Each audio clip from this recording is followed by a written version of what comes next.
नमस्कार. इस्लामपूरमध्ये नक्की काय घडतंय? तिथलं राजकीय वातावरण कोणत्या दिशेने चाललंय?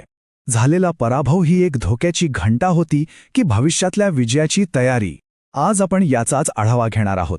पूर्णपणे बेपक्षपातीपणे, फक्त आकडेवारी आणि जमिनीवरच्या वास्तवाच्या आधारे. आपला उद्देश एकच आहे, पराभवातून विजयाचा मार्ग कसा तयार होतो हे समजून घेणं. बघा, इस्लामपूर म्हणजे फक्त एक मतदारसंघ नाहीये, ते बदलत्या महाराष्ट्राचं एक प्रतिबिंब आहे. इथली राजकीय गणितं बदलत आहेत, मतदारांच्या गरजा बदलत आहेत आणि ह्याच बदलांमध्ये विजयाची एक नवी संधी लपलेली आहे. चला, आज तीच संधी शोधूया. तर मग आपला पुढचा प्रवास कसा असेल? आपण 6 महत्त्वाच्या टप्प्यांमधून जाणार आहोत. लोकांच्या खऱ्या समस्यांपासून सुरुवात करू, मग निवडणुकीच्या आकड्यांचं विश्लेषण करू, पराभवाच्या कारणांचा शोध घेऊ आणि मग विजयासाठी एक स्पष्ट आणि कृतिशील आराखडा तयार करू.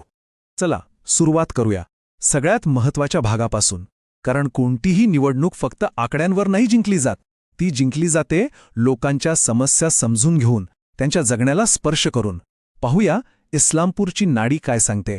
तर लोकांना नक्की कोणत्या गोष्टींची चिंता आहे? खराब रस्ते आणि पूल, पिण्याच्या पाण्याची सततची टंचाई, ऊसाच्या दरामुळे शेतकरी वर्गात असलेली नाराजी, वाढती महागाई आणि सगळ्यात महत्त्वाचं म्हणजे स्थानिक तरुणांच्या हाताला काम नसणं. आणि इथेच आपल्याला एक मोठा बदल दिसतोय. मतदार आता फक्त अस्मितेच्या राजकारणाच्या पलीकडे जाऊन विचार करत आहेत. खराब रस्ते, पाणी यांसारख्या रोजच्या जगण्याच्या मुद्द्यांना ते जास्त महत्त्व देत आहेत. आणि हा राजकारणातला एक निर्णायक बदल आहे.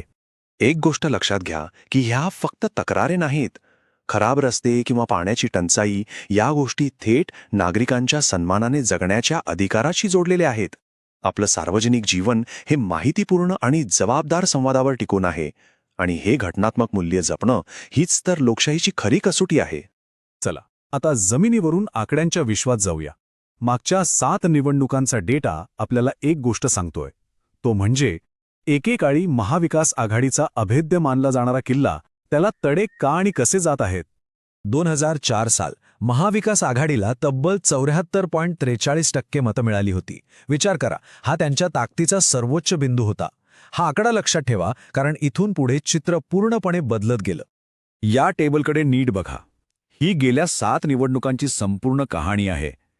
महाविकास आघाडीची मतं कशी हळूहळू खाली येत गेली आणि त्याचवेळी एनडीएचा मतांचा टक्का कसा वाढत गेला हे अगदी स्पष्ट दिसतंय.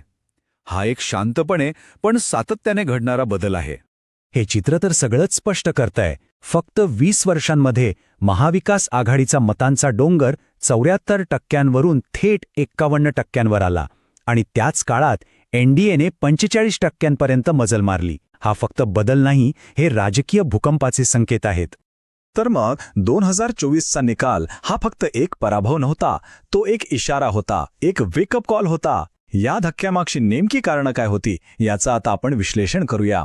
2024ची निवडणूक एक इन्फ्लेक्शन पॉइंट होती.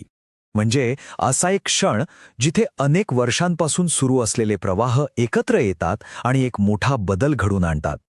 इस्लामपूरमध्ये ऐतिहासिक वर्चस्वाची टक्कर वर्तमानातल्या वास्तवाशी झाली.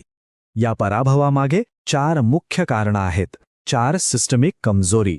पहिली, आघाडीतल्या अंतर्गत मतभेदांमुळे मतदारांमध्ये झालेला गोंधळ. दुसरी, स्थानिक पातळीवर काँग्रेसची कमजोर झालेली पकड. तिसरी, हिंदुत्वाच्या प्रभावी कथानकासमोर सेक्युलर आणि शेतकरी समर्थक संदेशाचं फिकं पडणं. आणि चौथी, सगळ्यात महत्त्वाची, डिजिटल प्रचारात असलेलं मोठं अंतर. फरक होता फक्त 13,027 मतांचा. मग विचार करा, काय वेगळं केलं असतं तर निकाल बदलला असता. चला, आता भूतकाळात काय झालं यापेक्षा भविष्यात काय करायला हवं यावर लक्ष देऊया. ठीक आहे, आतापर्यंत आपण पाहिलं की काय चुकलं. आता पाहूया विजयाचा मार्ग कसा तयार करायचा. पुढच्या 90 दिवसांसाठी एक ठोस योजना, जी केवळ निवडणूक जिंकण्यासाठी नाही, तर लोकांना सुशासनाचा अनुभव देण्यासाठी आहे. विजयाचा पाया 3 मजबूत स्तंभांवर उभा राहील. पहिला, महाविकास आघाडीमध्ये एकजूट निर्माण करणे. दुसरा, विभाजनाचं राजकारण नको, विकास हवा हा स्पष्ट संदेश लोकांपर्यंत पोहोचवणे. आणि तिसरा, डिजिटल माध्यमांचा प्रभावी वापर करून तरुणांना आणि समर्थकांना पुन्हा एकदा एकत्र आणणे. तर ही आहे 90 दिवसांची शिडी. पहिल्या टप्प्यात रस्ते आणि पाणी यांसारख्या लोकांच्या मूळ मुद्द्यांवर जनजागृती मोहीम. मग लोकांच्या तक्रारी ऐकण्यासाठी मोठ्या सभा, त्यानंतर खोट्या प्रचाराला सडेतोड उत्तर देणं आणि शेवटी मतदानाच्या दिवशी लोकांना घराबाहेर काढणं. आणि आता बोलूया आजच्या राजकारणाच्या सर्वात मोठ्या युद्धाबद्दल, ते म्हणजे डिजिटल. ही तंत्रज्ञानामधली दरी भरून काढणं हे विजयासाठी अत्यंत गरजेचं आहे. हा तक्ता बघा, फरक अगदी स्पष्ट आहे. एका बाजूला एक पारंपरिक काहीशी कमजोर टेक टीम आहे, तर दुसऱ्या बाजूला एक मजबूत, संघटित आणि डेटावर चालणारी प्रभावी डिजिटल यंत्रणा आहे. आजच्या युगात हाच फरक विजय आणि पराभव निश्चित करतो. मग ही दरी सांधायची कशी? त्यासाठी काही ठोस पावलं उचलावी लागतील, जसं की 50हून अधिक व्हॉट्सॲप ग्रुप्स तयार करणं, नागरी समस्यांवर आकर्षक इंस्टाग्राम रील्स बनवणं, फेसबुकवर इस्लामपूरच्या मतदारांसाठी जाहिराती चालवणं आणि खोट्या बातम्यांना त्वरित उत्तर देण्यासाठी एक वेगळी टीम तयार करणं. पण एक गोष्ट लक्षात ठेवणं खूप महत्त्वाचं आहे. डिजिटल प्रचार म्हणजे जबाबदारी. लोकांच्या गोपनीयतेचा, त्यांच्या परवानगीचा आदर करणं हे सगळ्यात महत्त्वाचं आहे. कोणताही संपर्क साधताना भारताच्या डेटा संरक्षण कायद्याचं पालन करणं बंधनकारक आहे. त्यामुळे फक्त सार्वजनिक मतदार याद्यांचाच जबाबदारीने वापर झाला पाहिजे. तर या सगळ्या विश्लेषणातून आपण शेवटच्या टप्प्याकडे आलो आहोत.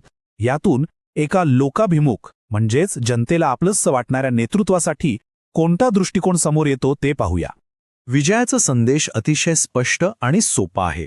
उज्ज्वल इस्लामपूर, रस्ते, पाणी, रोजगार हाच तो संदेश आहे जो लोकांच्या मनात घर करेल. आणि हेच तत्व आजच्या राजकारणाचा केंद्रबिंदू आहे. नेत्याने आपलं पूर्ण लक्ष नेतृत्वावर केंद्रित करायचं, लोकांमध्ये मिसळायचं आणि प्रचाराची अचूक रणनीती, डेटाचं विश्लेषण हे सगळं एका मजबूत सिस्टमने सांभाळायचं. म्हणून हा लढा फक्त एक निवडणूक जिंकण्याचा नाहीये. हा लढा आहे एक अशी शासनव्यवस्था निर्माण करण्याचा जी प्रत्येक नागरिकाच्या सन्मानाचा आणि त्याच्या गरजांचा विचार करेल. जर तुम्हाला लोकाभिमुख नेता बनायची असेल आणि तुमच्या मतदारसंघाचा विकास करायचा असेल तर blueprintstrategies.ai शी संपर्क साधा. mgr@blueprintstrategies.ai वर ईमेल करा किंवा 08042041602 वर कॉल करा. राजकारणापलीकडचा उद्देश